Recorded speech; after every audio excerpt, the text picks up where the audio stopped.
Hello, everyone. We'll get started. Thank you so much for joining our Best Practices webinar with Blackrock. Blackrock is what I call Sponsored Updates Superstar, and they have been a Sponsored Updates pioneer as well, literally one of the first companies to try it. This team I'm about to introduce you to really understands how to create content that gets 10x the average engagement on LinkedIn. I cannot wait to hear more about their best practices. So much to learn from Anne and Lauren. And at the end, we will have some time to go through most successful sponsored updates of last quarter and what are trending topics among financial advisors.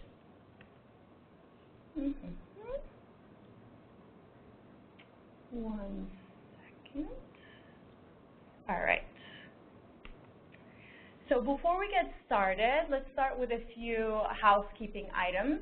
If you have any questions, you can send them via our WebEx Q&A feature. If you have any shout-outs, you can tweet them using #LinkedInContent. This will be a recorded session, and you will get the recording as well as the slides we share at the end of the presentation. And if you have any feedback, please fill out our survey. This is very important for us to make sure that we're hearing what you're interested in, what we can do better. Next, going over the agenda real quick, we will start with introductions and dive right into the Q&A session. And I will walk us through the most engaging sponsored updates of 2015 so far and top trending topics on LinkedIn. And hopefully at the end, we'll have some time for Q&A. So let's dive right into the introductions. I'm Celine Tyler. I lead product marketing for Sponsored Updates. Our guest speakers are Anne, who's the managing editor of the Blackrock blog, and Lauren, who's the social media and content marketing specialist there. All right, let's get started with our questions right away. Anne and Lauren, thank you so much for joining us today. As you can probably tell, we're so excited to have you. Let's go ahead with our first question. Anne, let's start with you. What are your content marketing objectives, and how does LinkedIn fit into your marketing objectives? Awesome. Well, thanks so much for having us, Celine, and thanks to everybody for tuning in. For those of you who don't know, Blackrock is the largest asset management firm in the world. So from a content marketing perspective, our goal is to actually be a more identifiable brand among the end investor, the retail investor, so people who are saving for retirement and investing for their long-term goals. So really, our focus is investor education, so really reaching out to the end investor, teaching them more about the asset management space.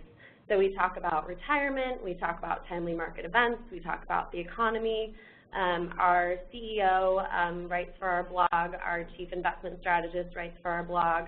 So those thought leaders, among others, are really helpful when it comes to creating rich content. And every once in a while, we also include product application where it's appropriate. But for the most part, our posts don't include any product mentions. And so this is Lauren, just to add on to that. So my objective on the paid side is to basically position Blackrock as a thought leader with our key target audiences.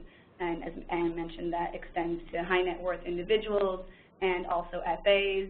And soon to be, and sometimes we've tapped into the millennial target audience as well. So we definitely dabble around with LinkedIn, and that's what's so great about the precision targeting. So hoping today to provide actionable takeaways for this audience and just some great insights. Awesome. Thank you, Lauren. That's a great segue into sponsored updates.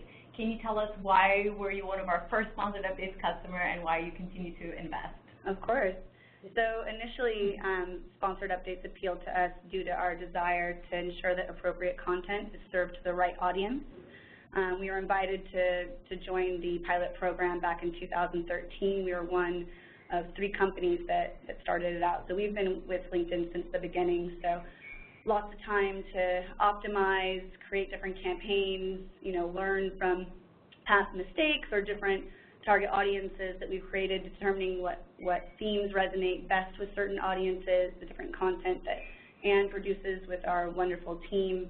And then we also understood that LinkedIn was transforming into a really robust content hub. And so we really wanted to tap into all of the professionals that were using LinkedIn for their content and therefore utilizing that audience segment testing that we can do. And additionally, with the blog itself, Sponsored Updates actually is an ideal channel for our blog itself with thought leadership. And so We have a weekly report that my analyst and I put together every week.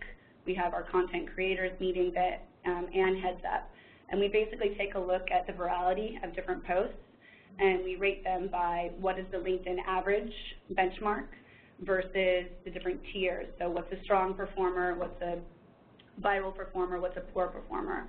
And what that tells us, when we see a strong one, we kind of break it down, why did that one perform so well? And what's so great about how sponsored updates are organized, you have the teaser text, you have that headline that's going to capture people's attention, and then you have the excerpt. So like that reader or that user should know exactly what they're getting into before they read it, and therefore LinkedIn sponsored updates really accurately tells us the performance of certain pieces and campaign health. And Ann can touch on that as well. Yeah, just to Lauren's point, what we learn from sponsored updates, it really sort of helps us to inform and drive what kind of content we want to put on LinkedIn. We're more and more using data and different learnings from various partners to figure out exactly what people are reading, what resonates, and what they like. So that really lends to our overall content strategy and continues to play a larger role. Awesome. And just a little nugget of information. I think right now we have 8 times more engagement with content than jobs. So LinkedIn was, always known as where I go to look for a job, but it's more and more becoming the spot for professional content. Absolutely. Awesome. Okay, so this one is for both of you, and I think it's a question that's top of mind for a lot of advertisers, especially when it comes to content marketing, because at the end of the day, it's still a fairly nascent industry, although gaining speed quite fast. How do you measure the success of your sponsored updates campaigns, and what are your KPIs that you're actually measuring? Okay, well, I can start just with some of the challenges, and then Lauren can talk more about the sponsored updates success. So, obviously with the blog and with Blackrock's web properties, we don't actually transact on our site, so it's really hard to see, if we're making an impact in the way that we want to. So, it's definitely challenging to measure that upper funnel space. So instead we just measure by page views, and so we look to see, are people reading, how much time are they spending? We're using new metrics like, are they reading to the end? Are they getting through the full article? Do they find it interesting enough to do so? And then are they reading additional pages? And one of the things that we were able to do last fall was to redesign our entire blog to make it more user-friendly. And so we've implemented more conversational aspects, so like join the conversation is a big part of our hero image. We want people to comment, we want people to engage. And then we have, different join the conversation prompts like throughout articles and on different pages. Because we really want it to be a conversation between our experts and our thought leaders and our readers, and we've definitely seen an uptick in engagement there. Do your thought leaders actually respond? They actually do, yeah. Wow, that's incredible. Yeah, so if you ever have a question, you're actually talking to Russ or to Rick. That's amazing. Yeah. Cool. Yeah. And just for those that are, in the financial services industry that are listening too, obviously that's regulated. So yeah, exactly. We work with our compliance partners to, ensure that the appropriate response has been reviewed and approved, but it's our contributors who are speaking to it. Yep. Great. So for measuring success just on the paid side, just to drill down a little bit and let's get more tactical. So we have a variety of key performing indicators that aid in content selection, amplification, and maintaining campaign health. So on the platform itself, I look at a variety of ones, like I mentioned, impressions to determine, are you getting that volume? Is that target audience large enough where you're actually going to hit your daily budget spend? Same with engagement rate. That tells you campaign health, like ad content health as well. And so I have my own indicators in terms of, something is hitting below, let's say, the LinkedIn average benchmark. I give it a certain number of impressions, let it run, see if it gets any traction, and then if it's below it or above it, I'll determine if I turn it off or not. So definitely I'm in there, 2 times a day, in the morning and in the afternoon, just making sure that I'm catching everything and letting the ones that are performing well keep on going, and then removing the ones that, for whatever reason, aren't resonating. So I'll also take a look at what are those reasons why. Maybe we need to do some A/B testing. So that's another one.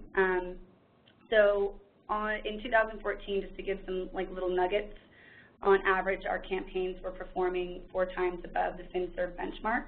But that is due to quality content that we have, the variety of content that I'm able to pick and select and say, okay, this piece of content that's coming down the pipeline, that's going to be excellent for our FAs. Or this retirement piece is going to be great for retirement advisors or people who are 55 years and older, high net worth, something like that. And then as a result of this sponsored update investment, we've seen a dramatic increase of followers since program inception. So we're able to take a look at that graph and say, okay, in 2013 in April, when we started that pilot program, we've now seen a huge uptick in followers. I mean, as many people will know who do the sponsored update program, you actually, there is no follower program. It's all content.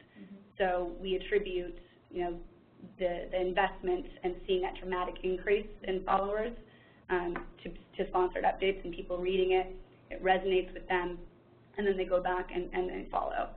In regards to return on investment, our earned media in 2014 was actually 120% of initial investment. So for us, right there, that just shows huge success, receiving this amount of free earned media.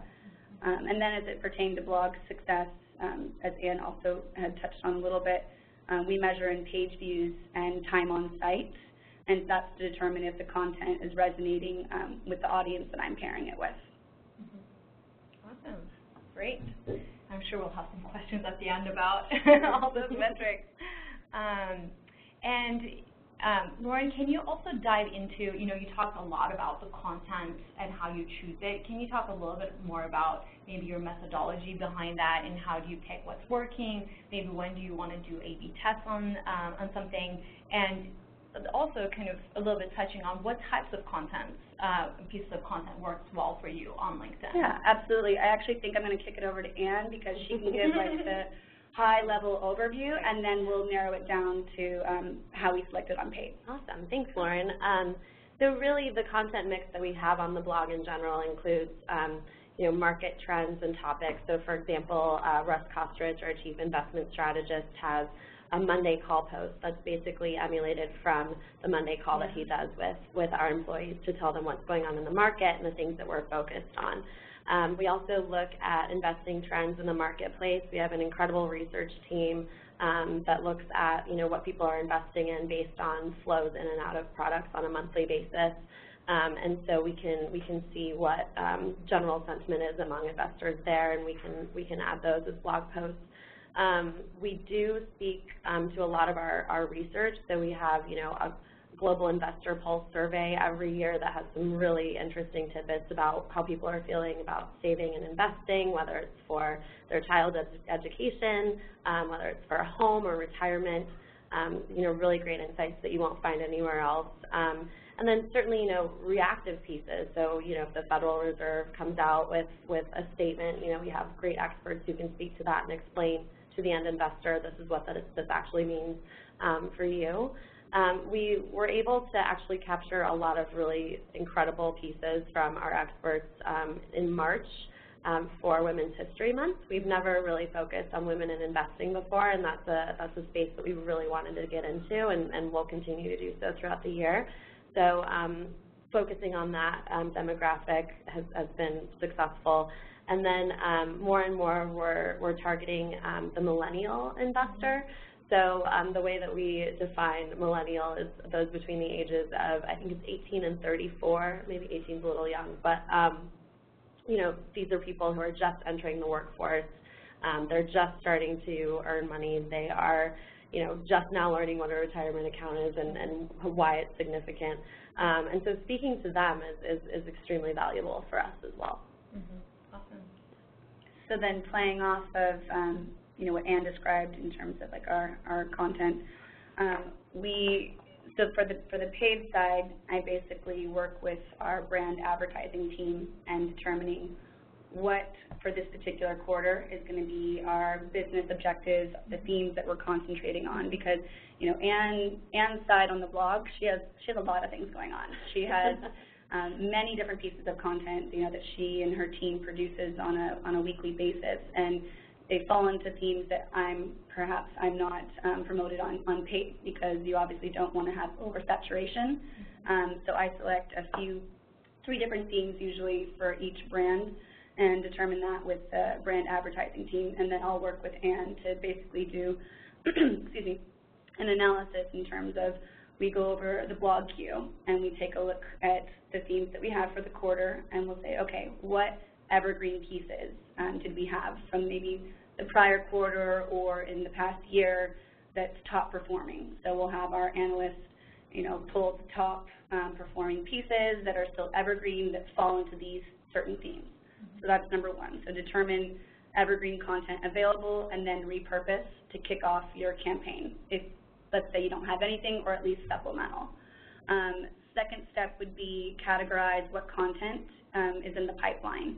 So when can that be used? So if you have content that you're hoping to push for some business objective, but you realize it's not going to be available until like a month out, you know, that's when you need to use the evergreen to supplement in the beginning, and then you say, okay, I'm going to have that push whenever this comes out on this date. And then you do a gap analysis. So you have the evergreen content, you have the content that's already in the pipeline that's being produced, and then you take a look and say, okay, well, where are those gaps? You know, am I missing, like, do I not have anything at all, like within, let's say, ETF education? And then that's when I'll go back to Anne and team, and we'll say, okay, like, let's work with our contributors. Let's see, is there anything that's going on in the market right now where we can introduce ETF education as a part of the story, or do we actually need to do full-on ETF education content and produce it ourselves? So that's the gap analysis, and basically, you know, the fourth part is just the creation to fit those business objectives, but not only fitting those business themes, because sometimes, and we'll talk about challenges later, but sometimes I find that if you're just solely pushing the business objectives, you might see a lower engagement rate because you're trying to force it upon certain target audiences. And hopefully your targeting is good enough in which it'll resonate with them. But the other thing that I would love to highlight is just make sure that you're also creating content that appeals to the target audience itself. And I think having that combination of business objective content and content that you know retirees are gonna want to consume. It's that nice art and science and that combination. Yeah, and just to add on to that point as well, you know, we definitely focus on the end investor when we're writing pieces for the blog, but our content is also relevant among financial advisors, and Lauren's done an incredible job of like putting the appropriate content in front of FAs, and I think, you know, it's definitely kind of a challenge to write for the end investor and then make it also relevant for an FA, but it's actually kind of a natural fit if you think about it in terms of, okay, these financial advisors are having conversations with their clients, and what better way to start that conversation than sharing an article with them to say, like, this may be relevant for you, let's talk about this. It gives them some education in it, it gives them background in it, and then it, you know, it inspires questions to begin that conversation. So actually a perfect example of that, recently one of them that we put out there for not only people who are in the retiree age, but for FAs was like age-appropriate investing strategies. Not only does that appeal to the end investor, depending on what stage of life they're in. I mean, that could appeal to a millennial. It could appeal to someone, you know, who's in their 30s and 40s and just having kids, or a retiree. And then also appeals to the FA because they have a variety of clients that, you know, are different ages, and that's something that they can take to them and discuss. You know, same with, you know, where to retire. So not only does that apply to end investors, but also another great way for an FA to kind of reach out to their client again and have that conversation. And we're seeing, you know, amazing engagement results with both of those. And I mean, there's a variety that Anne and I could rattle off, I'm sure.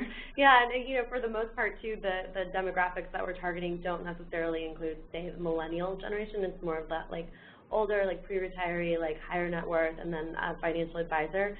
And we've noticed, you know, these segments also read millennial targeted content as well. And, you know, Lauren and I have gone back and forth, like, trying to figure out, you know, why are they reading about millennials? And it's like, oh, because they have kids who are these ages, and it's relevant. And again, it's like trying to identify, like, what's going on with that space and, you know, having those conversations. So it's interesting because you would think that when you target things a certain way, it only actually is relevant to that particular target, and we're learning that that's not the case at all. You can apply it across different channels. Do you feel like you're kind of picking up on that through these conversations, basically, that you're... Yeah. Oh, absolutely. That's awesome. Yes, absolutely. Well, yeah, we were doing a webinar with Dell last week, and that's one thing that they said, too, that they actually monitor groups where IT professionals engage in and kind of figure out what the trending topics in that space are, while they're putting together the editorial calendar, and just like be able to react to timely events as well. Yeah, absolutely. So it's great to see that, you know, best practices kind of go across segments and across industries. Yep, absolutely. Lauren, do you think it's a good segue into sharing some of the sponsored updates? Absolutely. So Celine has prepared just a couple of our top performing updates from last quarter.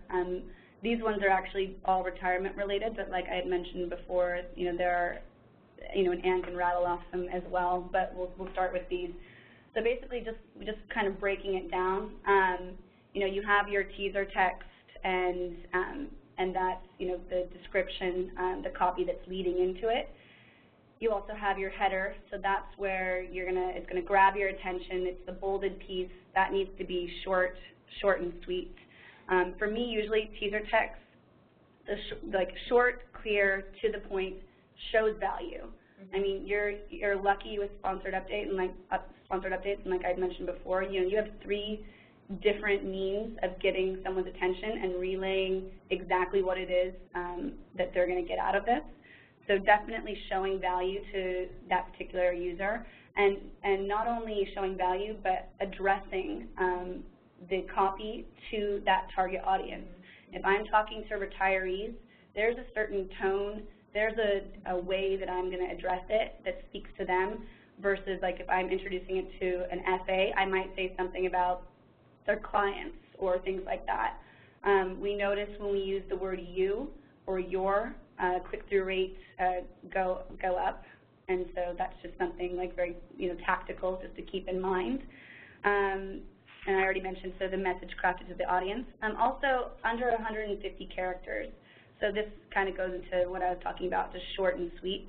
I mean, I have noticed in LinkedIn's top 20, I get a roundup in the financial services industry of the top 20 sponsored updates. You know, sometimes you get there are pieces that are in the #1 spot that are 3 sentences long. Those are anomalies, but, you know, it does happen. But I would say, you know, best practices, short and sweet, to the point, giving value, and then, you know, the headline needs to provide an immediate payoff to the reader. And then when in doubt, do A/B testing. I solely do dark posting, and so Anne and I, over time, have worked out an agreement with our content contributors. They basically, when we're creating a blog, there'll be a title, and they now have a secondary title, and that's the title that I get to play with on LinkedIn, because when you're testing different pieces of content that are driving to the exact same page, you know, you don't want to have the excerpt, you know, be the same. You don't want the title, the headline absolutely cannot be the same. So there needs to be tweaks, and doing that A/B testing has been great for us. Something else just to keep in mind too, the teaser text and the headline should absolutely be different. Sometimes, you know, if we're not paying attention close enough, like we'll choose a teaser text that is pretty similar or exactly the same to the headline, and we notice that engagement rates are actually much lower. So we'll go back in, and what will happen is we'll see on that weekly performance review, we'll see that it's in red, we'll see that it's poor performing, and then we'll go back and we'll say, why is that? And there are a few key things that we'll look at to determine, okay, #1, we always look at the title. Like 90% of the time, it'll always be the title that needs a little help. 10% of the time, it might just be the content itself, you know, whether it's a product piece, and like Ann mentioned before, we're not blatant product, but there will be times where we need to introduce something, but try to weave it into either market commentary or other things that our contributors are talking about. So those are the main things, and then also lists, but we don't want to say always do lists because that can get a little boring and old.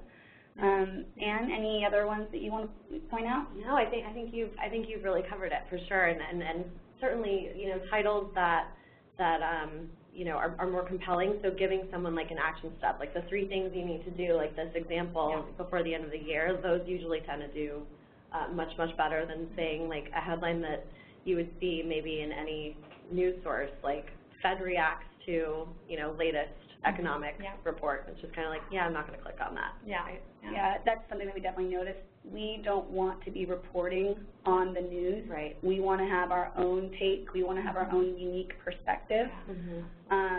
Just another one that comes to mind, which was like my favorite in 2014, which is so nerdy of me to say.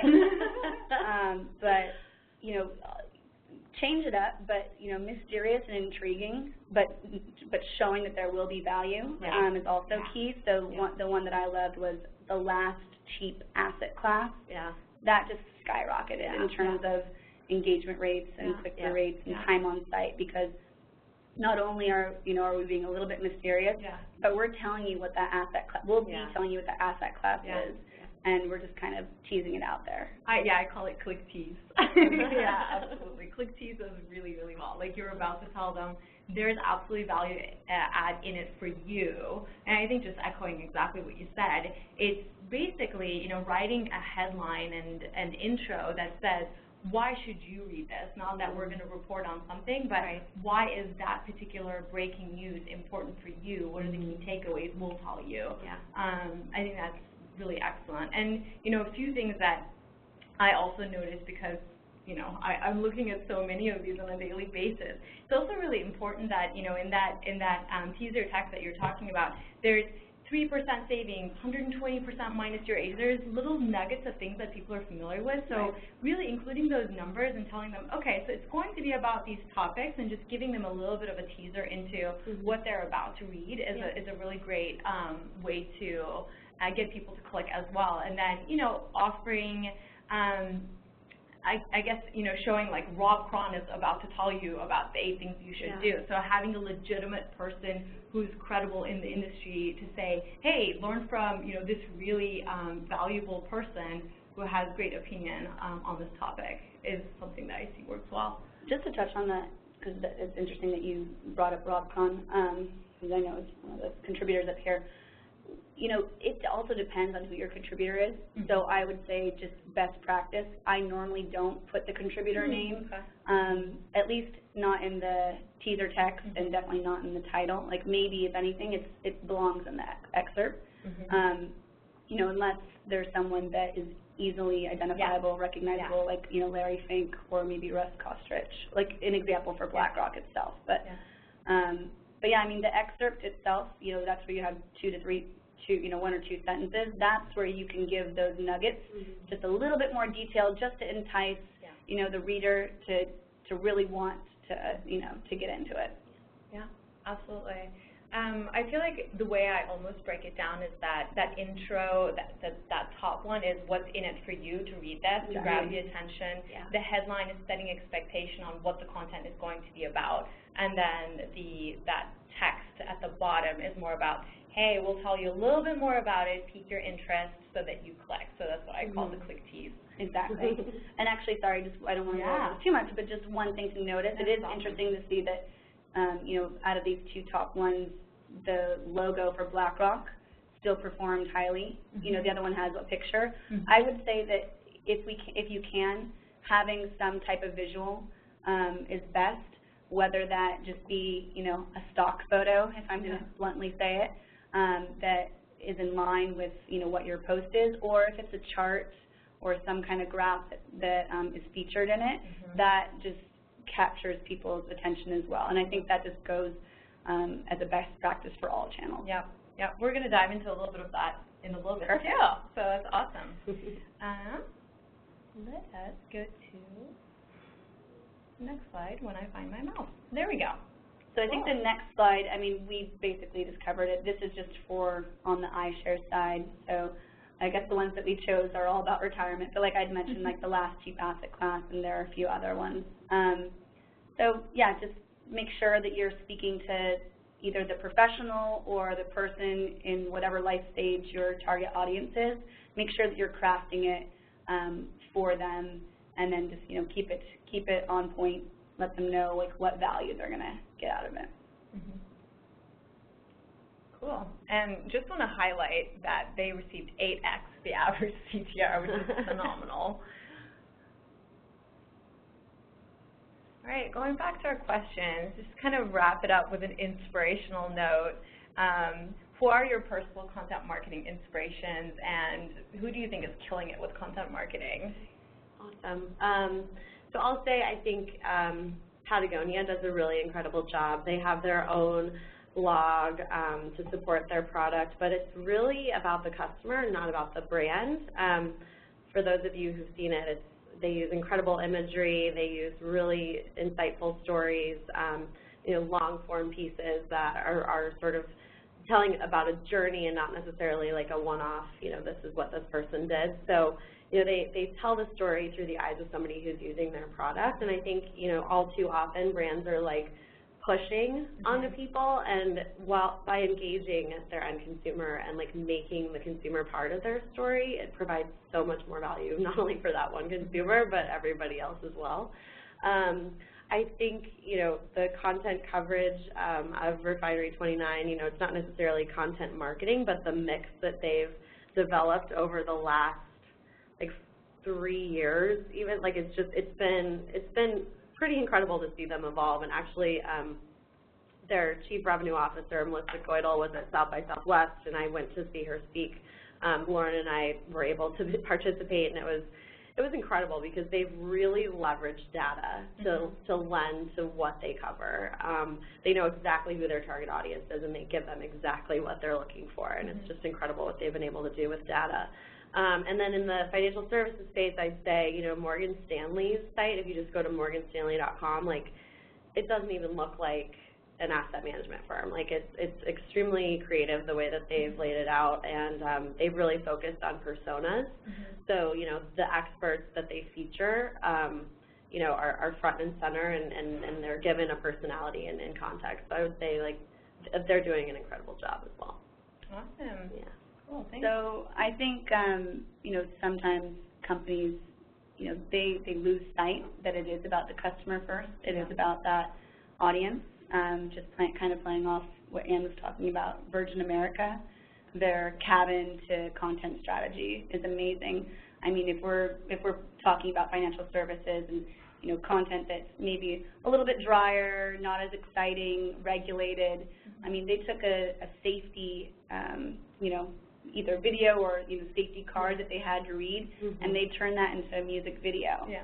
So just creative ways to take dry and regulated content, transforming it into branded content, and then they also have an amazing interactive web that's inherently social as well. And then not only that, Richard Branson is their LinkedIn influencer, and different channels have different purposes, and so you're not going to see Richard Branson speaking only about Virgin Atlantic and Virgin America and everything product. He actually is like a lifestyle blog for him almost, and it still has that Virgin umbrella.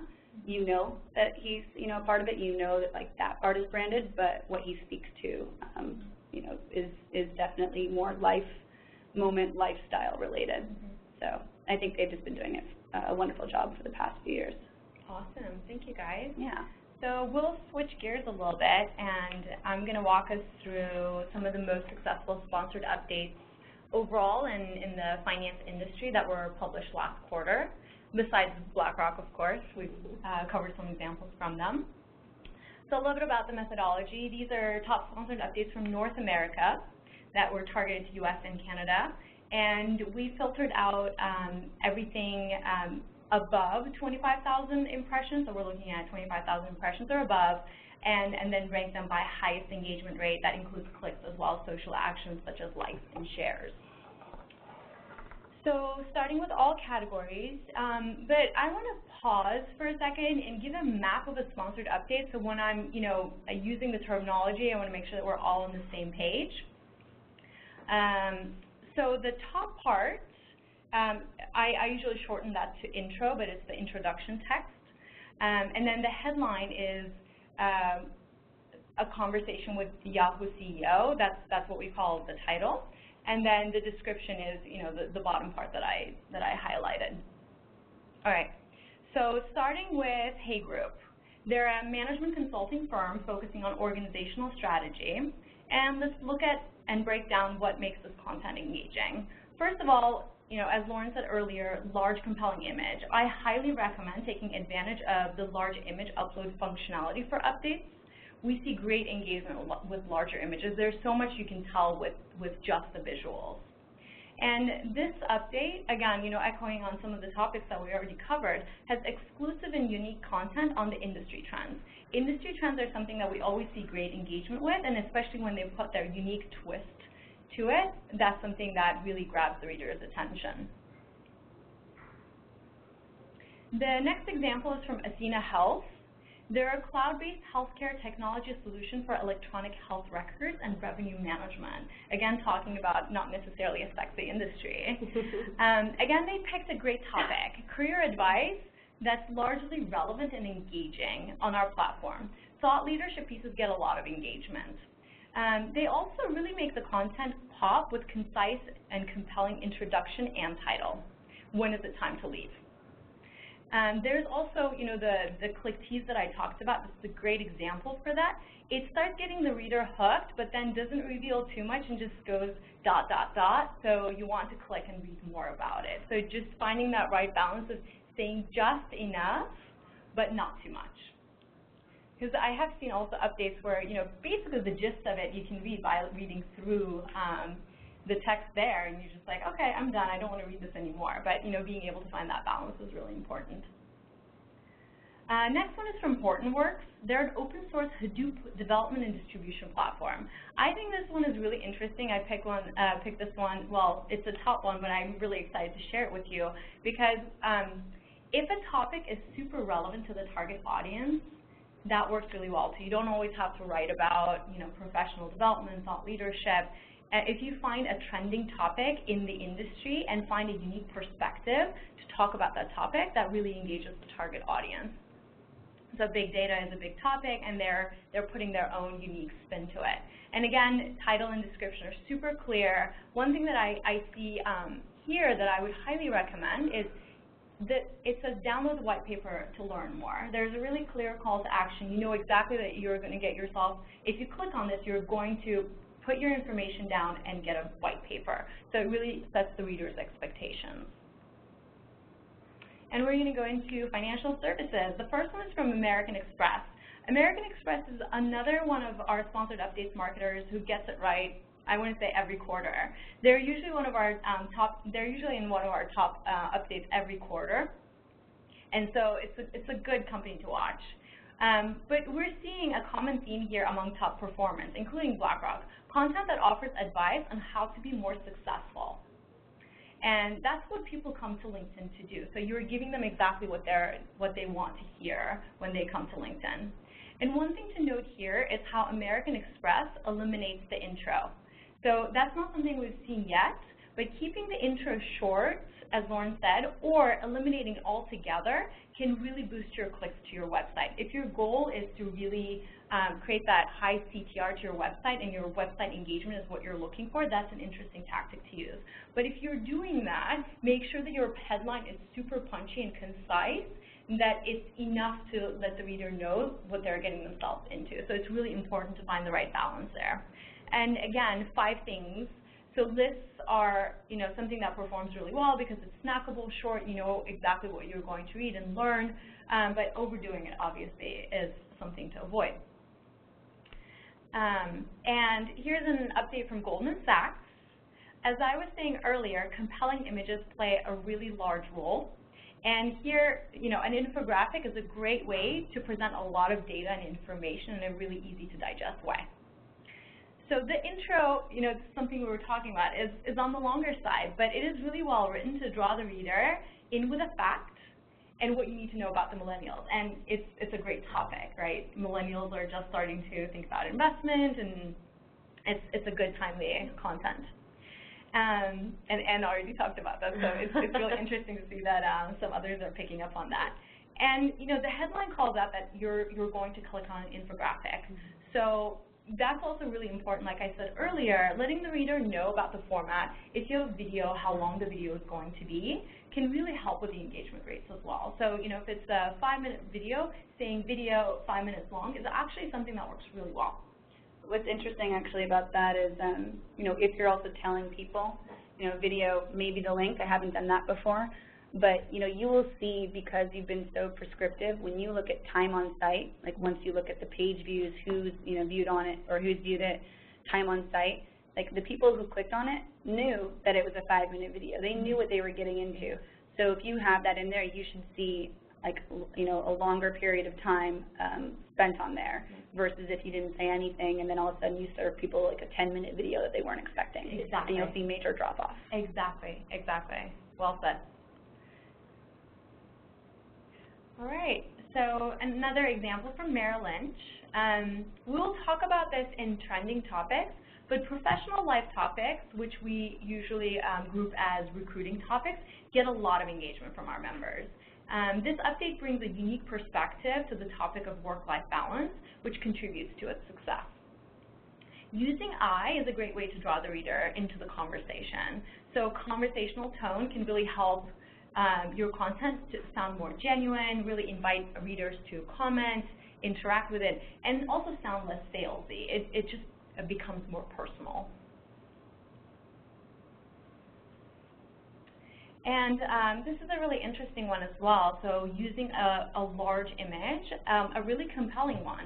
And when I say, when you're picking images, one thing that I see working really well is when the image really resonates well with what the content is. So as parallel as the image is to the content, the better it performs. So, the reader, before even reading a word, knows exactly what they're going to get themselves into. So if you can find that sweet spot, that's a really great place to be. And then on top of it, they're overlaying a stat, and it's just a quick way to create that value exchange immediately. And so it's something that the reader immediately learns and draws the reader in right away. And something to note is always be helpful to your target audience. So it's always good to ask yourself, why should they read your content? And here they're doing that, what this means for you, right? Like, why should I read this? It's not just aviation industry trends, but why is this important to you? If I can actually just touch on this, yeah.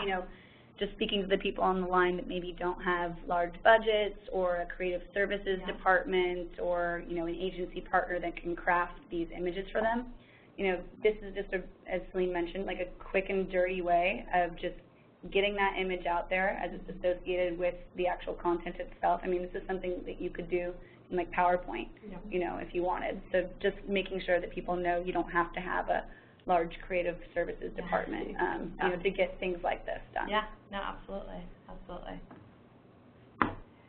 Yeah, and our last example is from Oppenheimer, and I'm just going to list off a few great things here that I see.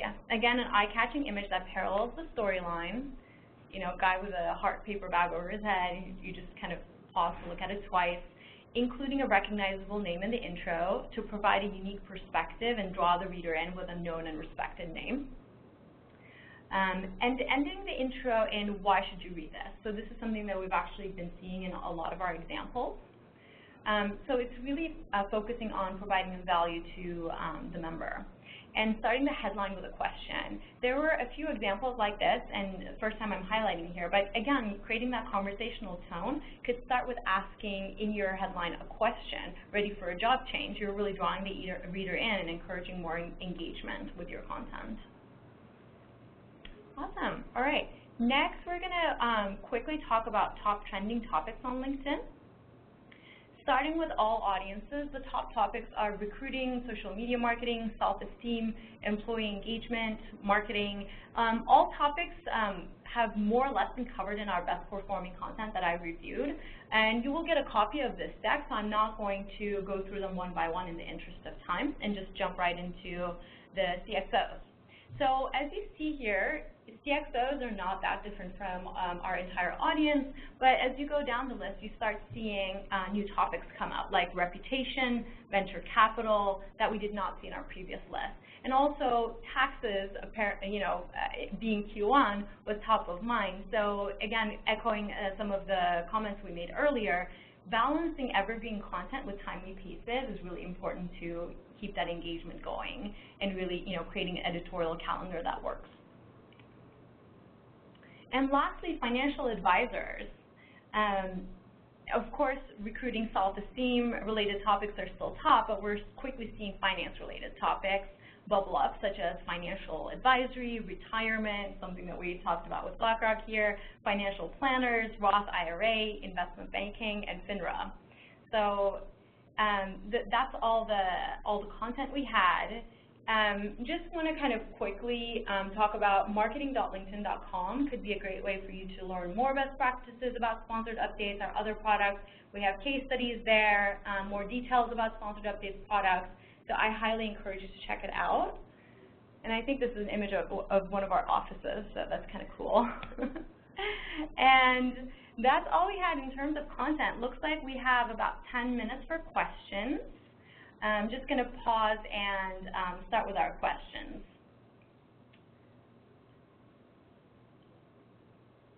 All right.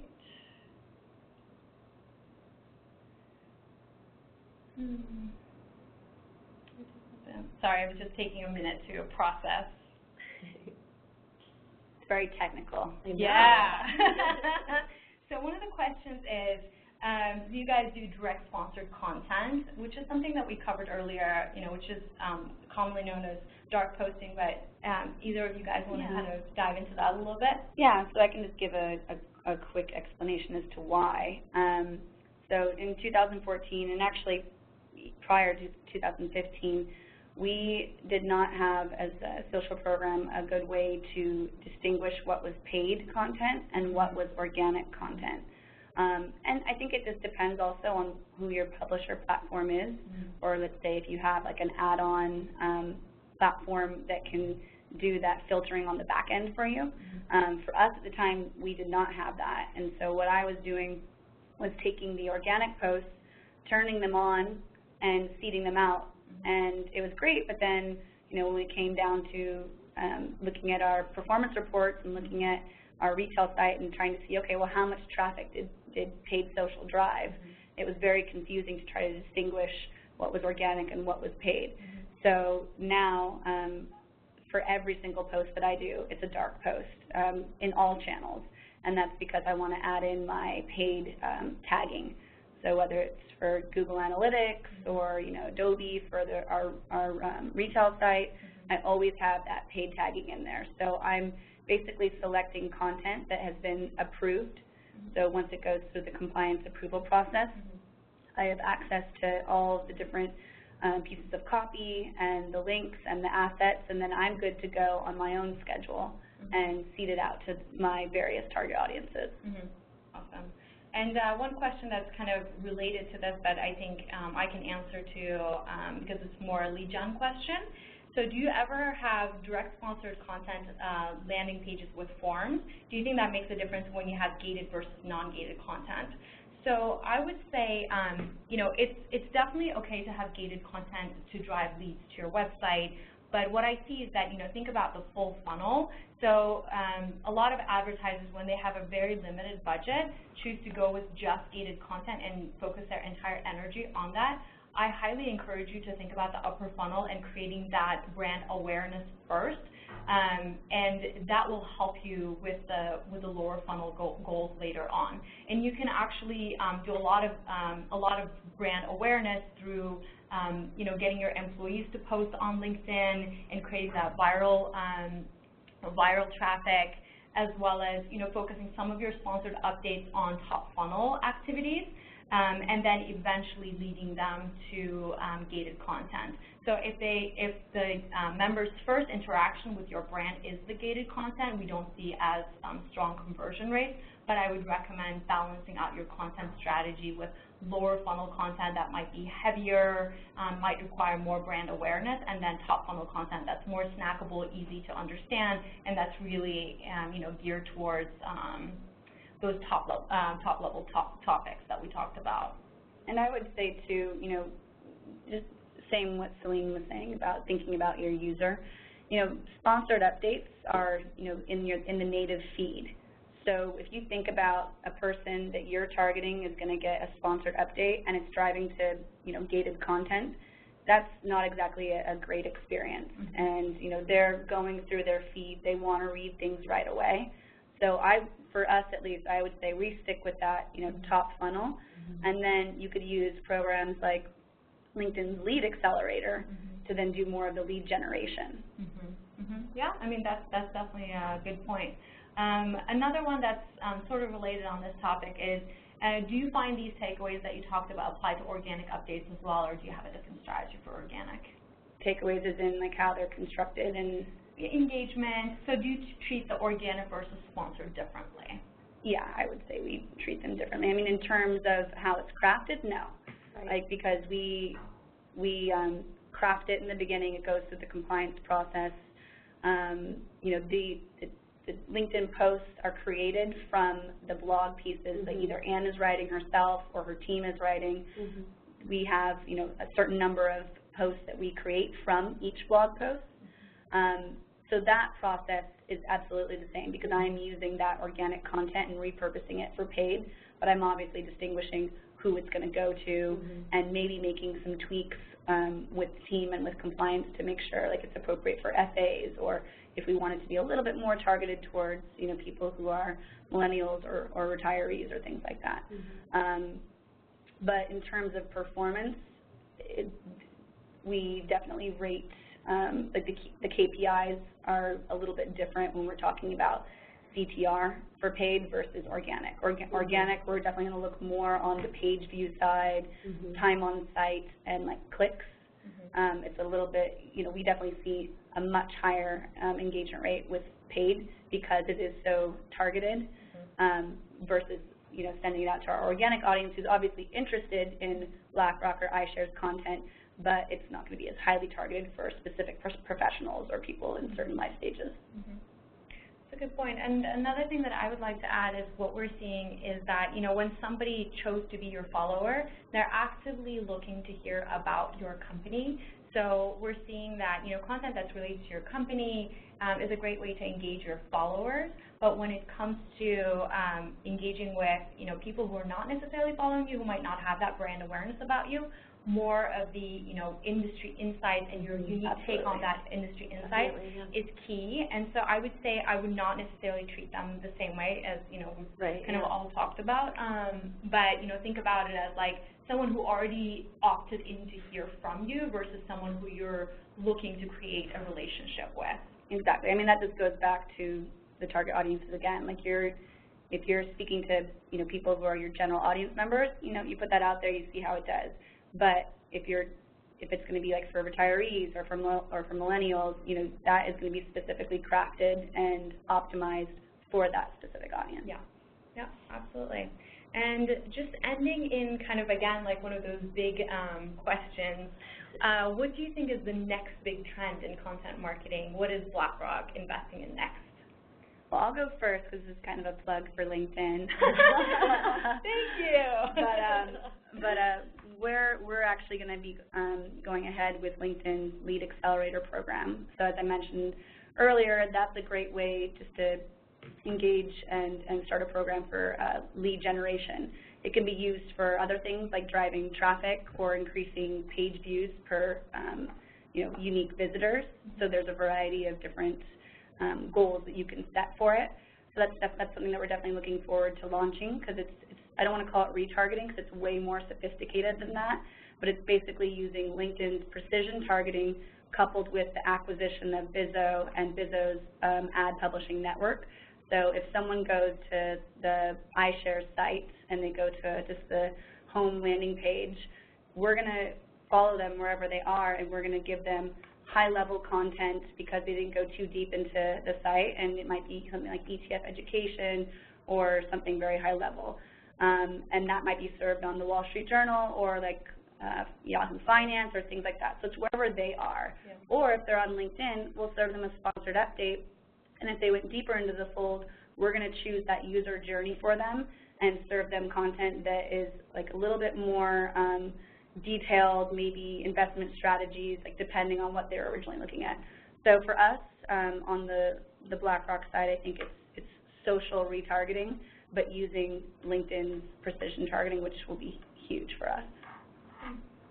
Yeah, and then for Blackrock specifically from a content perspective, I would say, you know, right now we're getting a lot of our inspiration from like niche blogs, niche influencers, and like quote-unquote real people. Mm-hmm. So all of us really.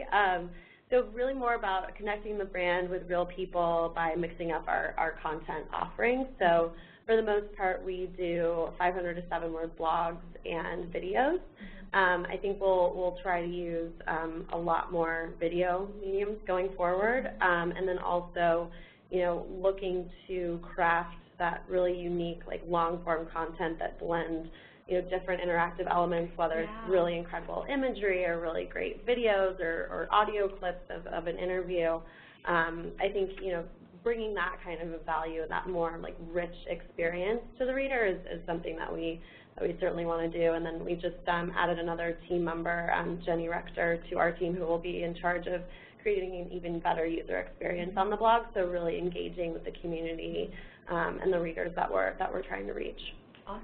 Yeah. Thank you, guys. This has been super helpful. Thank you. We're out of time, unfortunately. Thank you, everyone, for joining. And as I said, you can check out our website, and also please fill out the survey. It's very important for us to get that feedback from you. Thank you for your time. Bye.